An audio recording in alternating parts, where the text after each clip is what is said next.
to kick off the seminar series for our SAgE whole school seminar series for the year. And so our first speaker today is Professor Ross Kingwell, part of our School of Agriculture and Environment. He's also the Chief Economist in the Australian Export Grains Innovation Centre and a leader of a small group of economists in the Department of Primary Industries and Regional Development. Ross also chairs the Australian Farm Institute's Research Advisory Committee, and he's been a co-editor of the Australian Journal for Agricultural and Resource Economics, as well as a former president and now a distinguished fellow, like Michael Burton, of the Australasian Agricultural and Resource Economics Society. And so it's my pleasure to introduce you as our speaker here today, Ross, and I'll turn the floor over to you. Thank you very much. So for those online, strap yourself in. This is death by PowerPoint. So we've got a lot to get through. So two key tasks today. The first is to outline the likely grain and oilseed market impacts of the war in Ukraine, and then to tell a slightly different story about why farmers' input prices have increased so much. A quick map there of Ukraine to the east, Russia to the north, Belarus to the west, countries like Poland and Romania. If you look at the key statistics with respect to Russia and Ukraine, it's no surprise that we're looking at a Goliath versus David conflict here. The Russian economy is much wealthier. They have a larger level of foreign reserves, a greater level of export revenue. They have a much larger army and a much larger suite of reservists that they can call into action. After the onset of the conflict, many nations introduced sanctions against not only Russia, but also Belarus, because Belarus was the entree for the Russian army. The result of those sanctions are many and varied. The main one, of course, is Germany, where Germany has signalled that it will no longer support the Nord Stream 2 pipeline, which supplies natural gas from Russia into Europe. Lithuania has also imposed sanctions preventing Belarus to send some of its fertiliser exports to its ports in the Baltic region. What you may not be aware of is China's support of Russia. 3 weeks ago, China's ambassador to Russia in Moscow addressed Soviet business leaders saying that China was going to undertake massive capital injections into Russia in order to ensure the flight of Western capital from Russia was minimised. China also has journalists embedded in the Russian army, sending back through Russian eyes the unfolding of the conflict. So Chinese people see a very different view of the war to what you and I see on our television screens. With respect to Ukraine's crop mix, there are 4 main crops that underpin grain production in Ukraine. Those crops are wheat, sunflower, corn and barley. Together, those 4 crops make up about 80% of the crop area sown in Ukraine. Of those crops, of importance to Australia is wheat and barley. If you look at the mix of grain production, so the chart on the left is the total grain production through time in Ukraine. The chart on the right looks at the grain exports. You can see that the main coloured bars for grain production comprise wheat, corn, barley, and the salmon coloured one is sunflower seed.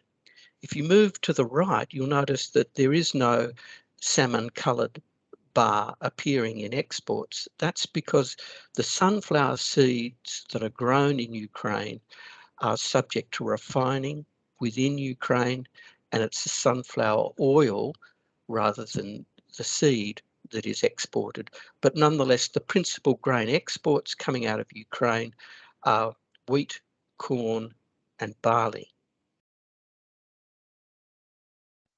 What does Ukraine's grain production mean on the world stage? So this is a chart. On the left-hand side is the percentage of the global grain trade supplied by Russia, which is in the purple colour, Ukraine, which is in the blue, and all other countries are in the teal colour. Of the crops of interest, Russia and Ukraine supply 30% of the world's wheat trade. They supply 32% of the world's barley trade. They also supply much of the sunflower seed oil and sunflower meal that is available on the global stage. Of all those grains, the more important ones for Australia are the fact that Ukraine this year may struggle to produce its usual volume of wheat and barley and even sunflower seed, and that has ramifications for grain prices globally. The red arrow shows where we are now in the crop calendar. Down the bottom is wheat. So this is winter wheat that a few weeks ago emerged from underneath snow cover. And what should normally be beginning to happen now in Ukraine are field operations such as the spreading of nitrogenous fertiliser and the application of herbicides. Those field operations now are in jeopardy. So even the wheat that is in the ground and that is growing is unlikely to receive the normal levels of fertiliser application, and therefore wheat yields are deemed to be much lower this year. That's assuming that all the wheat that is in the ground is able to be harvested. More concerning is that over the next month is the start of the spring planting program for corn, for soybean, for sunflower seed, and that's in jeopardy. I've spoken to at least one very large Australian farmer who owns farms in southern Ukraine, and his assessment is that as the conflict continues, then the sowing of those spring crops is in jeopardy for a few reasons. Availability of labour. A lot of the labour, understandably, has gone to defend Ukraine. Then there's the difficulty of obtaining all the required inputs, particularly fuel, to undertake field operations, and then just all the logistics of accessing all the required inputs.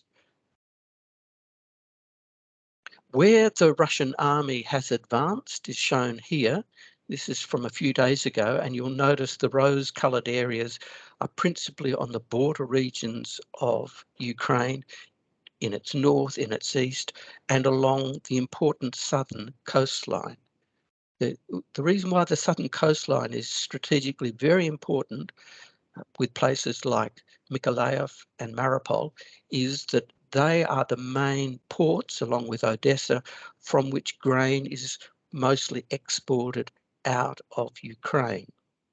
Loss of access to those ports, damage to port infrastructure and transport infrastructure means that even existing supplies of grain that could be exported out of Ukraine are no longer available for export. So it's a double whammy, moving stored grain out of Ukraine, moving grain that should or could be harvested out of Ukraine are in jeopardy. And where does grain production occur in Ukraine? Well, sunflower seed production, of which Ukraine is the global leader with respect to exports, are principally in the southern and eastern parts of Ukraine. Wheat, similarly, is in the southern and eastern, extending westwards into Odessa. Barley, again in the east and south, also extending to some parts of the east. Rapeseed production is principally spread across mostly the central western parts of Ukraine, and that's least subject to alteration. With respect to Ukrainian exports of wheat, where does Ukrainian export its wheat? Principally to Egypt, Indonesia, countries like Bangladesh, Turkey. And it's important to note that some of those countries like Egypt, Indonesia, Bangladesh are, in terms of GDP ranking, poor countries. So the impact for those countries' economies and for their populations not having access to these usual supplies of affordable wheat out of Ukraine is going to pose huge humanitarian and economic challenges for those countries. Similarly, difficulties in exporting Russian wheat occurs. Shippers cannot get insurance on ships leaving Russian destinations. And so the availability of Russian wheat to normal countries like Egypt, Turkey, Bangladesh is going to be problematic. Interestingly, China has overridden all its usual phytosanitary requirements and is now accepting wheat from every province of Russia in order to attract Russian wheat into its borders. With respect to global wheat exports, this is an interesting story. The red line on the chart on the left shows the huge escalation in wheat exports out of Russia. And this has been underway for almost 2 decades. It's meant that since 2015, Russia is now the world's main exporter of wheat. A similar story for Ukraine. That's the yellow block of colour in the chart on the left. It's emerged to now supply up to 10%, 15% of the world's export trade in wheat. So losing easy, affordable access to Ukrainian and Russian wheat spells significant economic challenges for countries reliant on those wheat exports from Russia and Ukraine. For Australia, where does our wheat go to? It principally goes to our near neighbours, and some of those near neighbours, like Indonesia, will now be looking to Australia to fill the void. Normally over 2 million tonnes of Ukrainian wheat is imported by Indonesia. Fortunately for Indonesia, Australia has just experienced a record grain crop of 62 million metric tonnes, of which 36 million metric tonnes has been wheat. So Australia has ample stores of wheat ready to be exported. Our difficulty in Australia is actually exporting the wheat. We just don't have the supply chain infrastructure to readily export huge volumes, additional volumes, that is, of wheat from our shores. The ramifications of all these changes are that already high wheat prices have soared even higher. This chart in the banded light colour shows the range of wheat prices over the last 5 years. The squiggly purple line is where wheat prices were over the last 12 months in 21. The upper line is where wheat prices have been tracking. And you'll see that we are now at historic highs. And those high prices are being translated into a variety of impacts. They are beginning to flow through into grain-based foods such as eggs, beef, pork, chicken meat. Just touching on corn exports, again, Ukraine is an important source of corn exports, Russia far less so. The US and Ukraine are very important sources of corn exports, and a lot of Ukrainian corn has gone to China in recent years. So here's the dilemma for China. Where does it get its 8 million metric tonnes of corn from in 2022 and maybe the year after? Because almost 30% of China's corn just last year was from Ukraine.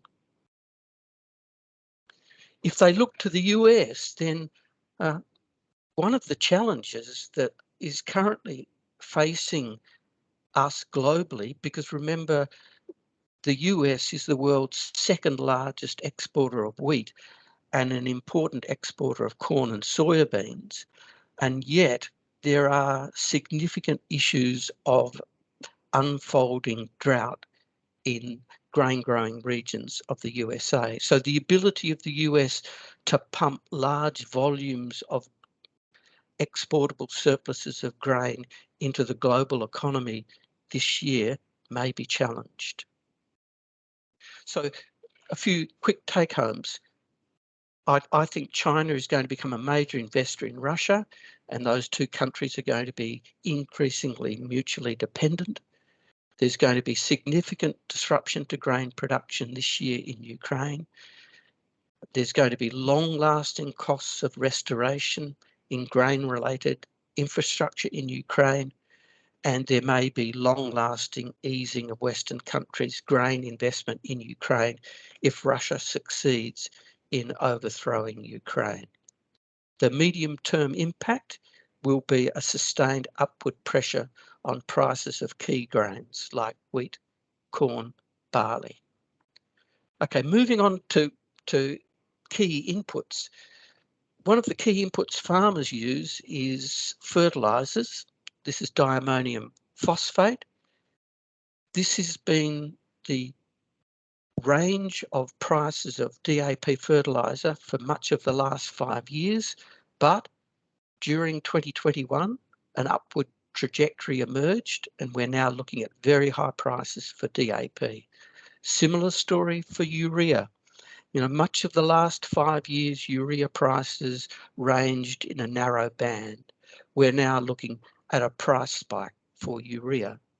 And these are global price spikes that are going to affect grain production globally. Even locally, this is our unleaded fuel price in Perth, and no surprise for you online that this has been the experience of motorists. Similarly, glyphosate, almost record prices for glyphosate. So why are these prices increasing? Well, let's start quickly with fuel. These are the countries that are the world's principal suppliers of petroleum. The countries that I've indicated with the red arrow are OPEC countries, and these countries at the start of the COVID pandemic, in light of the reduction in demand for fuel, greatly restricted their production of fuel because they were facing reduced demand. However, as economies have recovered from COVID and demand for fuel has increased, OPEC countries have not increased their supply of fuel.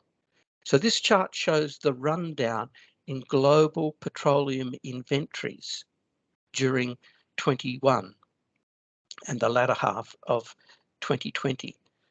This means that despite the lift in demand for fuel, the supply has not kept up. The result of that is an upward trajectory of fuel prices. Similarly, fertiliser prices. Nitrogen fertiliser manufacture is mostly dependent on natural gas, whereas phosphorus and potassium have to be mined. What's happened with natural gas prices? They've followed petroleum. They've moved strongly upwards in 21. So because natural gas prices have increased, so have ammonia prices. That's led to urea prices increasing. The key countries that are the suppliers of fertilisers globally are countries like Russia and China, and both those countries have made policy choices that have restricted supply of fertilisers onto the global market, and that's driven up prices. China, for example, supplies over a quarter of the world's ammonia. Russia supplies 11%. In 21, China suspended its nitrogen exports to ensure downward pressure on local prices of urea in China to make grain production more attractive in China. In late 21, Russia did the same thing. Similarly, in July last year, China suspended phosphate fertiliser exports, again to lower the cost of phosphate locally to encourage the profitability of grain production in China. Then you've had other perturbations like Cyclone Ida, the second most damaging hurricane in US history. That damaged the USA's Luling plant, which is the USA's biggest plant producing glyphosate. It meant that that plant was out of action for 5 weeks. So the USA lost 5 weeks of production of glyphosate. And remember that the USA is a huge user of glyphosate. Its principal crops being Roundup Ready corn and Roundup Ready soybean. Then you had another set of perturbations, which were the impacts of COVID on supply chains that affected ports. What you may not know is that all the main chemicals, this is not fertilizers, but pesticides, herbicides are imported into Australia via containers. And that China supplies via containerisation 80% of the world's crop protection chemicals. If you look at the rate, that is the cost of getting a container out of China, it's increased in this case about 8-fold. And that's added to the expense of getting glyphosate out of China into countries like Australia. So to wrap up, what's the input story? It's a bit like the crop price story. We're looking at expensive key inputs for crop production in 22 flowing through into 23. So over to you, David. Ross, do you want to take Wonderful. a few questions before I start? Yes, if there's time, sure. I've got a few minutes of time, so if anyone does have any questions for Ross that you've got burning after that really fascinating and interesting talk, feel free to answer those now, or you can also place them in the chat as well if you don't want to put your mic on and answer in person. Few clapping hands I can see. It was a really fascinating talk, and I guess one of my questions I was thinking along the way is when you were talking about how, you know, the key exporter countries that Russia and Ukraine are exporting their grain to are likely to suffer. And so some of the countries like Australia, where we did have a bumper harvest last year in some of these key crops, is it feasible, if we can overcome some of these bottleneck issues in time in export, to help supplement those international markets that are going to be hard hit by a decline from Russia and Ukraine? Is that at all feasible, do you think?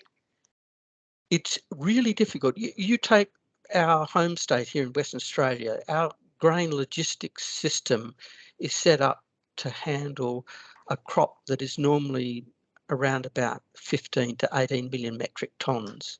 This last year, we produced 24 million metric tonnes. We just aren't geared up to easily ship out that volume of grain. And so we have grain sitting in grain storage in Western Australia that countries would love to have access to, but it's just physically not possible to quickly move that grain out. And it's almost lamentable that you have a rich country like Australia benefiting from this spike in grain prices, and yet you have countries in North Africa where already there are voiced concerns about the expense of grain, about the expense of farm inputs. So you have people that are going to face malnutrition as a result of this conflict. And you're also going to have the opposite. You're going to have some farmers in Australia that are going to have phenomenally attractive years with respect to the profits. But that's just the nature of the situation. There are winners and losers from conflicts. And in this sense, there are going to be many, many losers beyond the shores of Ukraine. And there's probably inadequate attention given to the unfolding plight of millions of grain consumers in the world that aren't able to grow that grain and must import it. And yet it's a huge expense to their households. Yeah, it's a very fair point you've made there. Troy Bungie has actually popped a question in the chat asking if the poorer countries can't afford to buy wheat, will that put a ceiling on prices, do you think?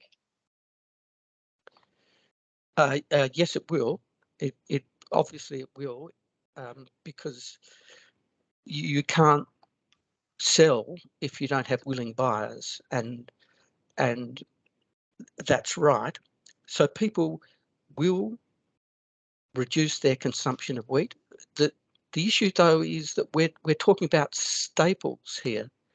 We're not talking about luxury goods. We're talking about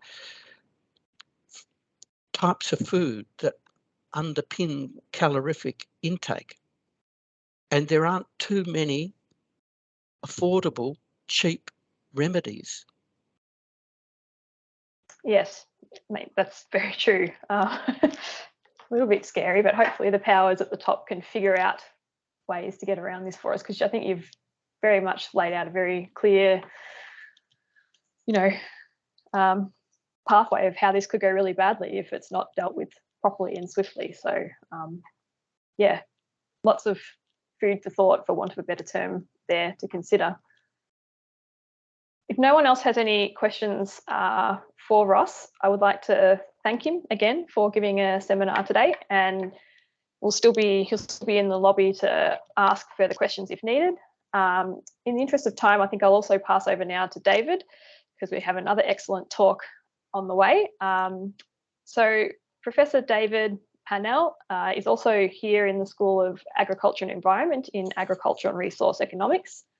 He's the co-director for the Centre for Environmental Economics and Policy, and an ARC Federation Fellow from 2007 to 2012. David's also a Distinguished Fellow and past President of the Australian Agricultural and Resource Economics Society, a Fellow of the Academy of Social Sciences in Australia, and a Director of Natural Divisions Proprietary Limited. He was a Director also of the Board of Land and Water Australia, and his research includes all sorts of things from economics and land water conservation, environmental policy, farmer adoption of new practices, risks and economics in farming systems. And so his research has been published, as I'm sure a lot of you will have seen, in several books and journal articles, including 240 journal articles. Whew, that's something that I can aspire to there. And has won awards from across the USA, Australia, Canada, and the UK, including the 2009 ARC Eureka Prize for Interdisciplinary Research. And so it's my absolute pleasure today to also welcome David to talk about his research. I'll also need you, Ross, in the background to unshare your screen, please, if you don't mind, and we'll get David to share his. Thank you. Okay, can I just check you can see my slides there? I can, yep. Okay, great. All right, thanks, Ross, and thanks to Caitlin for organising the session. This talk is complementary to Ross's, but it sort of goes to the opposite extreme in terms of, Ross has been giving a very big picture, global, international markets story, of course, with strong connections down to grassroots. But I'm going to stay very much at the grassroots level, and particularly focusing on the farmer level here in Australia. And this is a presentation that actually I initially developed prior to the war in Ukraine, in response to the rising fertiliser prices that were already evident through 2021, as Ross pointed out. So I was approached by some consultants to, asked, could I give a presentation about how farmers could respond sensibly, appropriately, to extremely high fertiliser prices. So that's what this is about. And there has been a lot happening in the world of nitrogen. I'm going to focus specifically on nitrogen fertiliser. It's the biggest single expenditure item for most farmers. It's the one that they worry about the most, and it's the one where prices have risen the most. So I'm going to focus in on nitrogen. And as I say, a lot's been happening. Of course, as you've heard from Ross, we've had some extremely high prices for nitrogen fertiliser and the potential for them to go even higher. We've also had extremely high protein premiums for a while. Before Christmas, the protein premiums that you could get for high protein wheat were incredibly high for a short period. And that sort of added further complexity and uncertainty. Protein's relevant because, of course, if you want to increase the grain protein, it means probably needing to put on more nitrogen fertiliser. So you've got these two things acting in opposition. And then, as you've just heard from Ross, there are predictions of high grain prices. We don't know how high they'll go, but we can be reasonably confident that the prices that Australian farmers get will be pretty high for the next little while. So that also has implications for how much nitrogen fertiliser and other fertilisers should be applied. And as I said, the question that I was asked and I'll talk about today is, how should farmers respond to all this? And it's a complicated issue, and obviously there's a lot of moving parts. And talking to the consultants, and particularly talking to the agronomists, I gave another presentation a couple of weeks ago to a national group of agronomists who sort of focus in on crop nutrition. And it, I was reminded, I guess I already knew, but it struck me afresh that in the recommendations that they formulate for the farmers that they advise, it's not really done in an economic way. Most of the information that they pull together to make a recommendation is biological in nature. So they might do like a physical nitrogen budget and recommend that farmers apply enough nitrogen to replace the losses. But this is a situation where that's not going to do the job, because what's happening is all of these price changes and cost changes, and there's just nothing in their system that allows them to say what to do about that. But so let's see how economists would respond to that. As I said, this is an issue that's been emerging for a while. Here's a couple of farmer-oriented websites from late last year, and there are many, many others. The issue's been a huge one for farmers, to the extent that it's been making the general media, newspapers and television news and so on as well. All right, so I'm going to focus on a particular example, because I haven't got time to do lots of different examples, but I'll use one particular example from WA to illustrate what's going on and what the effects of changes in prices and costs are, and how to think about this from an economic perspective and how farmers should best respond. I'm going to use a response function provided by Bill Bowden. Some of you probably remember Bill. He was a researcher at the Department of Agriculture who for decades worked on providing farmers with advice about their nitrogen or their fertiliser decisions generally.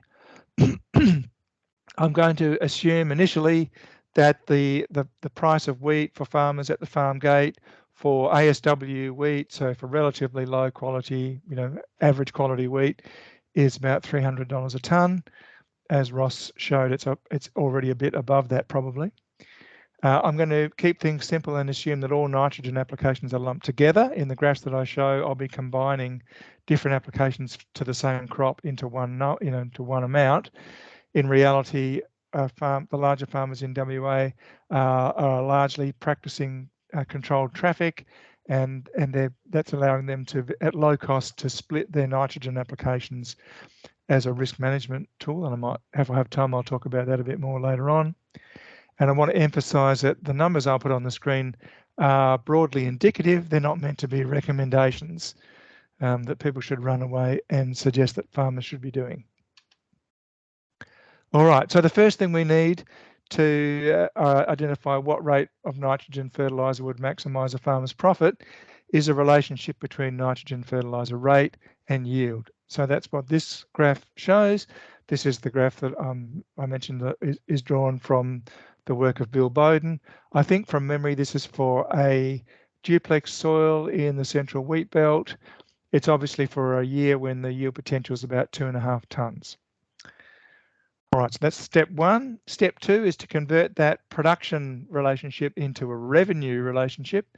So all I'm doing there is I'm multiplying the yield by the price of sale of wheat. This is wheat. Remember I said that was $300 a tonne. So that graph on the right is basically the same shape as the one on the left, but now it's revenue instead of grain production.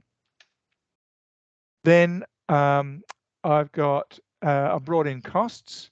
So this one shows it's the same revenue function at the top, but down the bottom I've got a linear function representing the cost of the nitrogen that is being applied. I'm just showing the cost of the actual fertiliser itself. I'm not showing the cost of applying it, you know, the machinery costs and so on. And this particular cost curve is for nitrogen at $2.17 a kilogram of N, which is the same as nitrogen at $1,000 a tonne of urea. So that's pretty not a million miles away from what it is at the moment. It's about double what it was for farmers when they purchased their nitrogen fertiliser a year ago. So we've got revenue, we've got costs. So all I need to do to get my net revenue is subtract those costs from revenue at different nitrogen rates to get the profit or net revenue at each nitrogen rate. So that's what I've done there. And so you can see that the net revenue figure, the revenue minus cost, the graph increases for a while up to about 60, in this particular example, about 60 odd kilograms of nitrogen per hectare, and then it falls away fairly steadily. All right, so that's all we need. So just focusing in on that net revenue curve, you can now see the answer to the question that I posed at the start: what rate of nitrogen fertiliser would maximise a farmer's profit? It's the point on this graph where the payoff or the profit is highest. And I've put in a dashed line there, and you can see that it's at about 56 kilograms of nitrogen per hectare. That's obviously soil type specific, it's season specific, it's crop type specific, and it's also dependent on the price of the premium level that you get for high protein. At the moment, I'm ignoring protein in this graph. I'm going to bring it in shortly, but there's a starting graph to look at. So as I said, the end rate that maximises profit is shown by the dashed line, and one obvious comment is that that rate is less than the rate that maximises yield. If I just jump back quickly to that curve, the rate that maximises revenue, which is the same as the rate that maximises yield, is very high, like we're up above 150 kilograms per hectare, whereas the rate that maximises profit in this example is about 56. So there's quite a big difference there. The next thing I'm doing here is I'm saying, well, what happens if we vary the price of nitrogen fertiliser? So this is where we started, right? People were interested in how to respond to changes in nitrogen fertiliser. And I've got three different profit curves here for three different prices of nitrogen fertiliser. The top curve is for a fertiliser cost of about $500 per tonne of urea. The middle one's the one I just showed for $1,000 a tonne. And the bottom one is for $1,500 a tonne, which we haven't seen yet, but which we quite conceivably could see before too long. And if you plot out the peak points on those three different graphs to say at what nitrogen rate would payoffs or profit be maximised, you can see a fairly intuitive result that the higher the nitrogen price, the lower the optimal rate of nitrogen fertiliser, right? It goes from about 80 for $500 a tonne down to 56 and then down to 40 for the most expensive price that I looked at, which was $1,500 a tonne of urea. Okay, so there's the first answer to the question that I posed. The higher the price of nitrogen, of course, the lower the optimal nitrogen rate. I guess that's not a surprise to anybody, but the scale of the change is important and not easy to tell without actually crunching the numbers.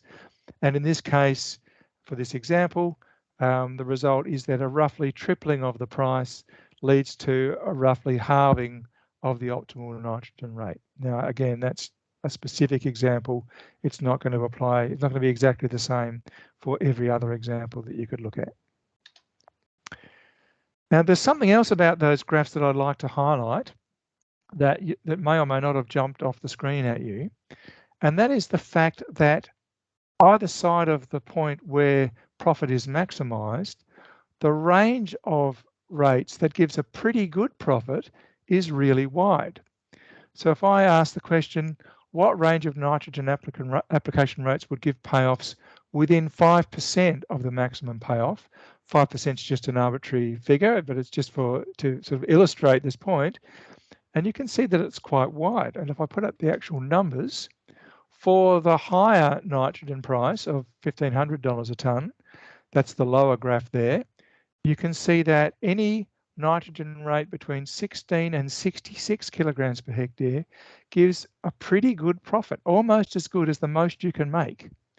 And if we had the lower price of nitrogen, the higher curve there, any nitrogen rate between 42 and 138 gives a profit within 5% of the maximum. So there's an enormous, and perhaps for many people, a surprising level of flexibility in these decisions about nitrogen rates. And you can see that even comparing the situations where nitrogen prices have been tripled, there's still a large overlap between these two ranges of nitrogen rates. So in this range here, you can see that the range for the high price and the range for the low price still overlap. So anywhere in that range is a pretty good price, a pretty good nitrogen rate for both nitrogen prices, the very low price and the very high price. So as I said, it is really a surprisingly large level of flexibility available to farmers when they choose their nitrogen rate. They can vary the rate quite a lot without it costing them much either way. And that result is not a quirk of the particular set of data that I just showed you. That is true of pretty much every soil. It's true of pretty much every crop, and it's true all around the world. So just to highlight that, here are some results for corn in the Midwest of the US. This is some research I did a couple of years ago when I was on sabbatical in Minnesota. And we've got a lot of different data sets here, as you can see. The colourful lines are the relationship between profit and nitrogen rate. And so they look very similar to the sort of shapes that we were just looking at for wheat in Western Australia. And the top two graphs are for corn after corn. The bottom two are for corn after soybeans. The black dots are the maximum point, so that's the maximum profit level of nitrogen. And then the dark lines to the left of that show how much nitrogen rates could be reduced and stick within 5% of the maximum profit. And on average, it works out pretty similar to the result for wheat in WA. About a 40% reduction can be achieved with very little loss of profit for farmers. So in some ways, that's a good story, right? That's saying that the fact that the prices have gone up so much isn't as much of a concern as you might have thought, or at least in terms of, it is possible to adjust your nitrogen rate and it not make that much difference to profit. Of course, it'll still be lower, but there's still flexibility. All right, so farmers have flexibility to adjust their rates for reasons other than financial cost. That's another implication. And there's no need to be too fussy about getting the nitrogen rate precisely correct. Well, that's a finding that is pretty confronting to some people, particularly people who are interested in precision agriculture, precision rate adjustments from things like variable rate technology. Actually, the potential to make an increased profit from variable rate technology is pretty low, right? It just basically, the nature of the beast is that the gains are inevitably quite small.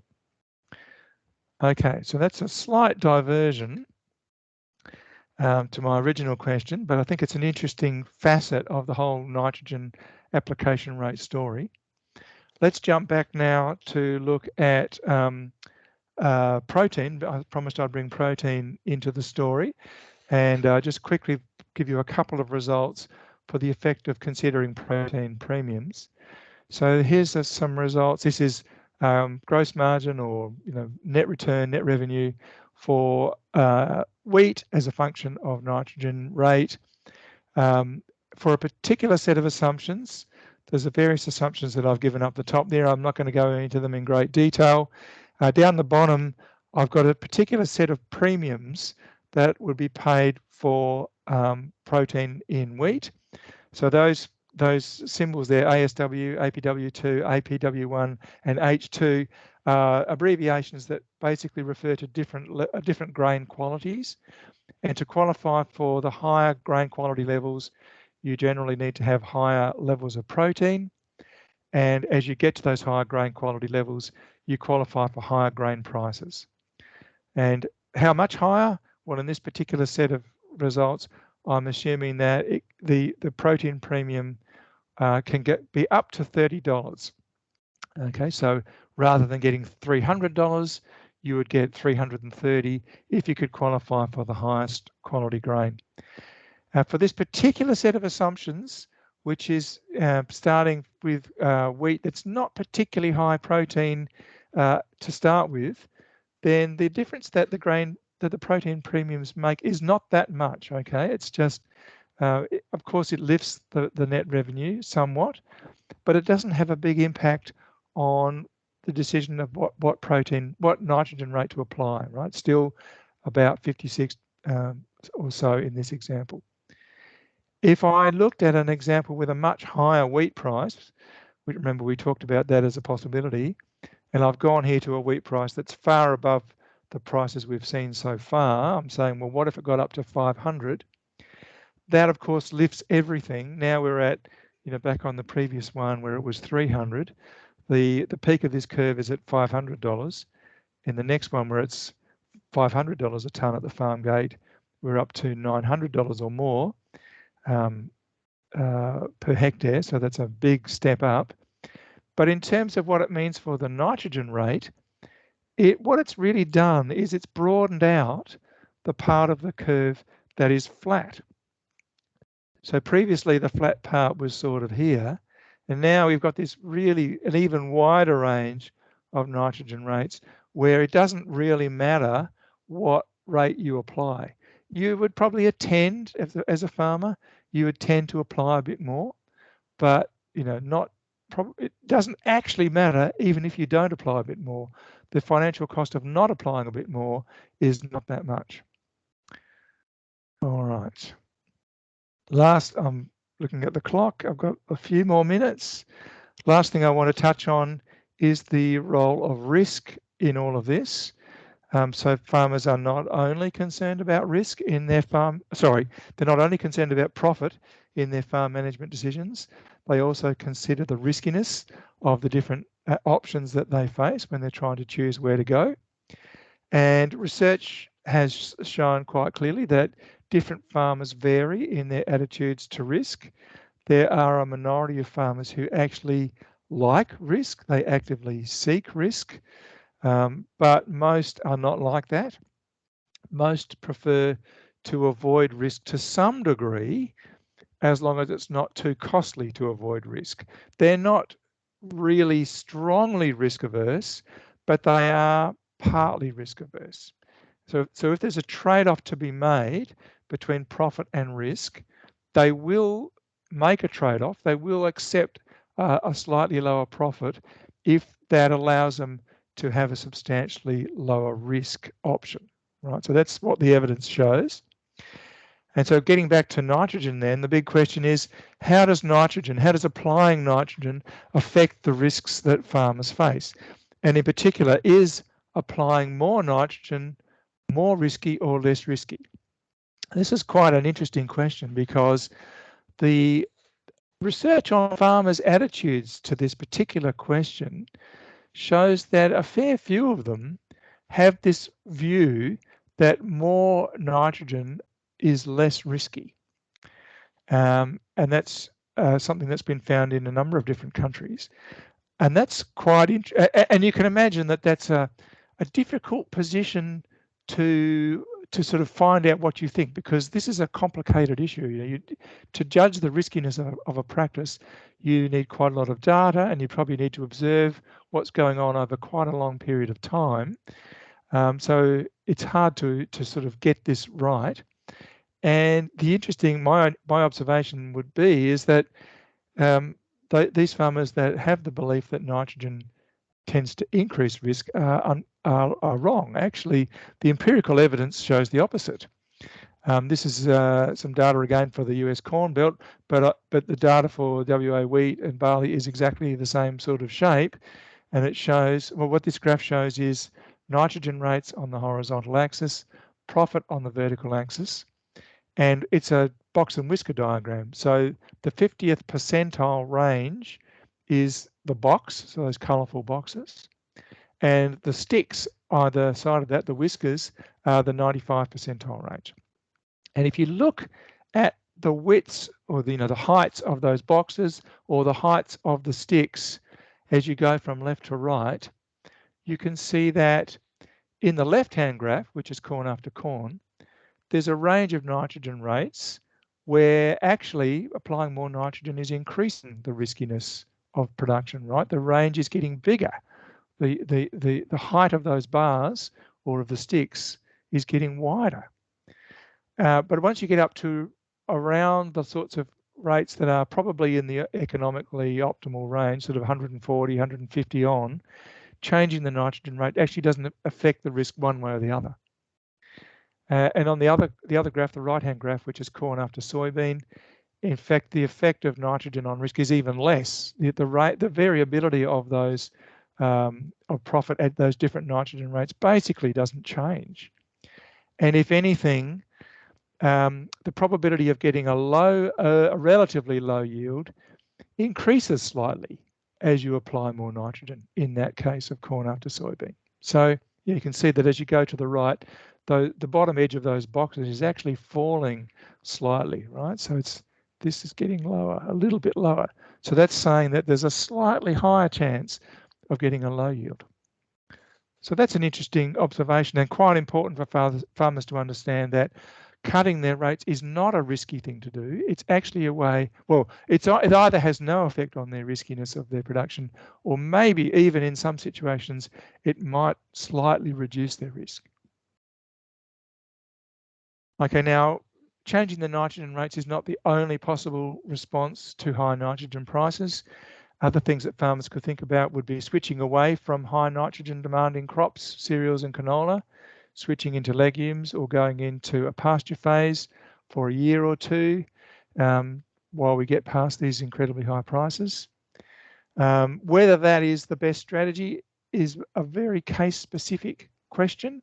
It's very dependent on the particular legume that we're talking about, the soil type, and the prices that are on offer for that particular output. So it's not something that where you can draw sort of a general conclusion in the same way as I've just been drawing sort of generalized pictures relating to nitrogen fertilizer. But it's certainly an option that I know many farmers are thinking about. And another question that I've been asked by the consultants was, what if nitrogen price falls later? It's incredibly high now, could even go higher, but what if it fell in time for farmers to buy cheaper nitrogen for their later applications, right? So they probably have got their orders in about now already for their application that they'll put on at seeding, but their later applications, maybe ones that go on in August or something, maybe the price will fall in time for the farmers to buy cheaper nitrogen by then. So what should they do? If it falls, should they then go back to higher rates? And the answer to that question is probably yes, right? That if the price of nitrogen falls by enough, soon enough to buy relatively cheap nitrogen to put on, then it does make sense for the later applications to be relatively high and potentially even to compensate to some degree for lower application rates early. So depending on what happens to prices, it's possible that the aggregate level of nitrogen applied could end up being not all that much different to an average year if, and that's a big if the prices were to fall again rapidly enough. All right, let me wrap up. We've seen that the optimal economic response to a high nitrogen price is to put on a lower nitrogen rate, but we've also seen that the payoff functions to different nitrogen rates are amazingly flat, and that's true pretty generally for fertilisers and across crops. We've seen that protein premiums is something to think about, but that it may not be a decisive factor in driving up, in pushing farmers to apply more nitrogen. So it's unlikely, except in certain situations, to mean that farmers want to hold on to their high rates that they would normally apply. I'm not saying that's necessarily the case, but as a generalisation, I think many farmers would be better off not trying to maintain high nitrogen rates in order to maintain high protein levels. And finally, applying extra nitrogen is in general not a good insurance policy. If you're thinking of it as an insurance policy, it actually probably isn't even an insurance policy at all if you understand what's really happening to risk. Okay. Thanks very much. That was another really fascinating talk. And I thought that nitrogen application needed to be a lot more constrained than that for our productivity. So it was nice to know we have a bit more wiggle room there. I'm actually going to take the first question myself because I wrote a couple down since I'm hosting this today. Take advantage of that. Exactly, chair's prerogative. But I do see, Roberto, you've got your hand up, so I'll go to you next. I was actually curious to get your thoughts on the climate factor in all of this. And so obviously, I'm a climate scientist from my background, and meteorology is a big thing for me. And so wondering how climate feeds into the sort of profit cost benefit analysis of whether to apply nitrogen. Broadly similar to the effect of pricing. So if prices are high or yield potential is high, then it tends to push up the whole curve, but it pushes it up more at the high end of nitrogen rates. So the optimal rate will go up. Yeah, and similarly in a bad, if it's a late start and, you've got low yield expectations, you'll tend to lower the optimal rates. Yeah, there's no point dousing a crop with lots of nitrogen if you're going to have a dry winter growing season or wet or dry summer or anything. Yeah. Roberto, do you have a question that you would like to ask? Maybe not. Anyone else, if you've got any questions, feel free to pop them in the chat as well. It was certainly, like both of you, thank you so much. They're both really interesting talks, very complimentary, and I think very applicable to the wider SAgE audience, especially because so many of us operate in the ag environment space, but also and economic space as well. And I think it's important for those of us who are more applied science driven to also consider the economic side of things and how the decision-making process is not just about climate and adjusting for the climate, in my perspective. And of course, climate and agronomy and everything comes in, but you can't ignore the people factor and the financial factor as well. The work I was doing in Minnesota was, in fact, environmental in orientation, right? So what we were concerned about there was trying to find ways of cheaply reduce nitrogen rates in order to help reduce nitrogen fertiliser pollution in the Mississippi River. And so that was the focus really of that effort. So it clearly has a crossover into environment. It's not just about agricultural production. Yeah, definitely. And I spent a few years over at the University of Illinois, so we would have been neighbours at one point. But certainly there, it was quite interesting to see that there wasn't that much of a difference between a corn and a corn following soy rotation, because I guess the benefit of the soybean is that they're a legume as well, and also inputting nitrogen into the soil. And so Wallace, there's a couple of questions in the chat. Wallace has asked, does anybody have a project to compare optimal versus actual nitrogen rates on farms this year? Not that I'm aware of, but I guess I'm not sure that it's worthwhile. Given my comment about how flat the payoff function is anyway, my strong view is that it's not worthwhile farmers getting too worried about how precisely they line up with what the optimal rate is in any case. As long as they're within cooey of the optimal rate, that's pretty much all that matters. And then we've got another one further up. What are some of the mitigation, oops, it just all moved. What are some of the mitigation methods, procedures or methods for the increased cost of the inputs? Well, I guess that's sort of partly what implicitly I was saying, right? So it is one response of farmers is to reduce rates, right? So that is a way of saving costs. It doesn't mean you can recover totally, right? You can't get back to where you would have been if prices were lower, if costs were lower, but you can move to a more profitable situation than you would be in if you just stuck with your normal input levels. And then those other things that I was mentioning at the end, you know, like switching to another crop or to a pasture, if that makes sense in your situation, or going to split application, or relying on a split application and strategy where you have a relatively low application rate to start with, and you wait and see what happens later, either to the prices or to the weather, before you make a decision about how much nitrogen to put on later. So they're all risk mitigating and potentially cost reducing strategies. There was another comment came in just at the end there. Yes, one from George Mercer and one from Brenton Lesk. Yep. Okay, for George, in light of the increasing N urea prices, is there room for any up and coming alternative renewable N sources? Well, the source of N is out of the atmosphere and out of electricity, right? It's the combination of power and N2 is, what's it called, the Haber-Bosch process. So probably not. I think a lot depends on the price of energy, as Ross sort of pointed out in his talk. So I don't, it's as Ross said, for potassium and phosphorus, it's different because they have to be mined and processed. And have you got any thoughts about those for phosphorus or potassium, Ross? You're muted.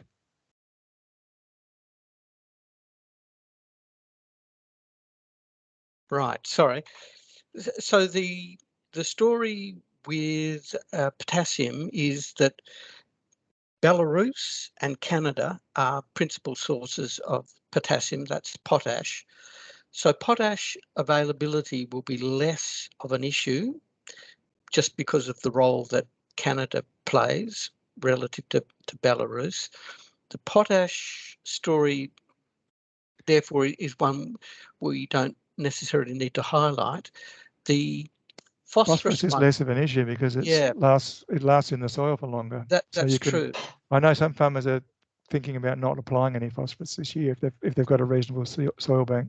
That's true. That's true. And so the real issue is the nitrogen story, because that's what is going to most determine crop yields this year. The potassium application, as you say, because it's a long-lasting input, that is less of a tactical issue. Yeah, I see we're over 2 o'clock. Yes, we are. So I guess in the interest of time, if any of you who have listened and had bright sparks of thought or would have further questions that you'd like to ask either David or Ross, I'm sure they'd be more than happy to take further conversation via email. And on behalf of the school and our Community and Engagement Committee, I'd like to say thank you again for 2 very riveting and interesting talks.